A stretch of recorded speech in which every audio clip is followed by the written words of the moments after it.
Group case study analysis ni 30%. No need to write a lot. You find any organization having issues in human resource. It is a free exercise for you to find your own organization that you want to do the case study analysis.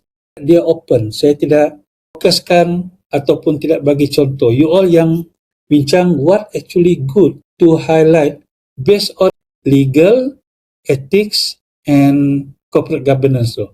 Contoh, ada isu tentang pembuangan pekerja oleh Sugar Bun ataupun oleh Starbucks, for example. As long as dia ada menceritakan tentang legal, ethics and governance.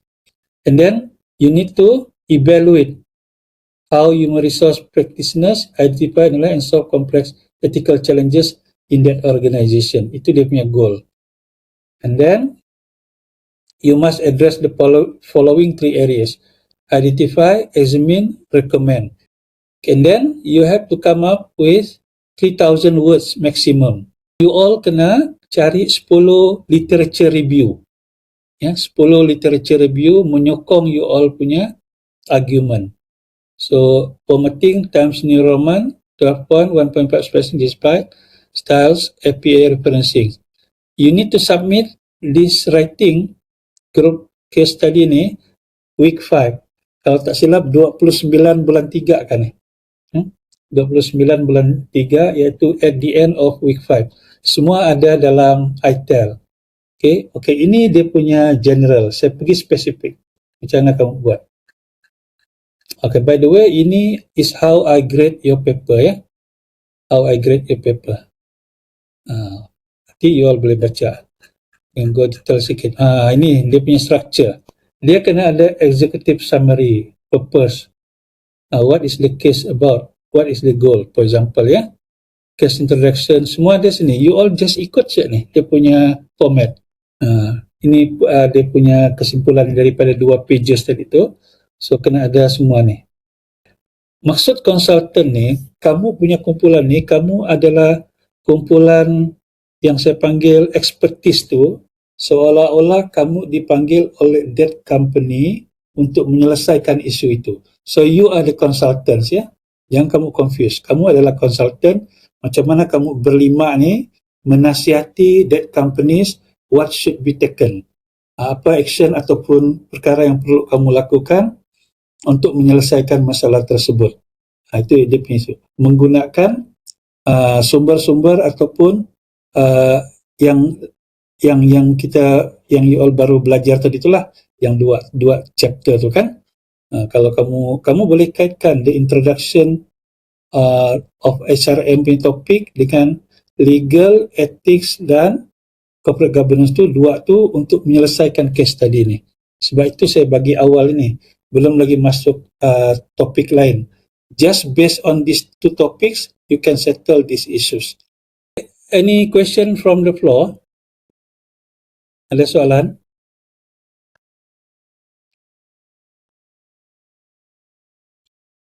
So doktor just mau tanya doktor punya view lah. Boleh. Normally kalau macam ni kita looking for any company kan, is that senang juga untuk cari company kan? Sebab since saya tengok kita macam looking for dia dorang punya masalah bah. Okay, begini. Sebelum kamu keliru, saya terangkan ya. Alright. Okay, jangan confuse case study dengan group project ya. Okay, case study kamu cari daripada online. Contoh Starbucks, mana-mana organization. Yang group project ni, you don't look for company with problem, tidak. You go to the companies, for example, any company lah, you go to the company, just have chit-chat with them, and then try to ask them if there is any challenges. Okay kah, Johnny? Alright. Okay. Jangan confuse dengan case study tadi tu. Yang saya baru jelaskan tu case study tu kamu cari di online saja, bukannya yang di luar ni. Tapi group project tu baru yang di luar ni, yang berhampiran dengan tempat kamu ni, untuk kamu tahu challenges dorang. So jangan confuse, maksudnya di sini ada 2 benda ya. Satu yang case study tu any company in the world. Mungkin pasal Starbucks, mungkin pasal McDonald di Rusia, contoh begitu. Itu case study, that's 30%. Tapi yang group project ni, kamu kena cari mana-mana companies, kamu kena dengar mereka punya cabaran-cabaran yang mereka hadapi lah. I mean the organisation, and kalau boleh dapatkan 5 cabaran lah, because each group having 5 members for example. So at least satu cabaran tu setiap ahli tu akan buat sebagai individual written report. Dalam group project tu tidak ada group report. Dia ada individual written report. Maknanya individual written report tu based on 5 challenges kalau ada 5 orang. Kalau ada 4 orang tapi semua 5 lah. Saya tidak tahu kalau ada yang sampai 6. Nanti kita tengok lepas ini. Okey Johnny, faham ya Johnny? Okay, Dato'. Clear. Thank you. Ya. Untuk makluman semua, ini adalah kumpulan berdasarkan mereka yang hadir kelas last week. So last week ada 24 orang hadir kelas. Dalam 24 orang tu saya bahagikan kepada 6 kumpulan. Setiap kumpulan itu ada 4 orang. So again, saya ringkaskan ya. To score in this course, you need your group. Itu dia punya clue.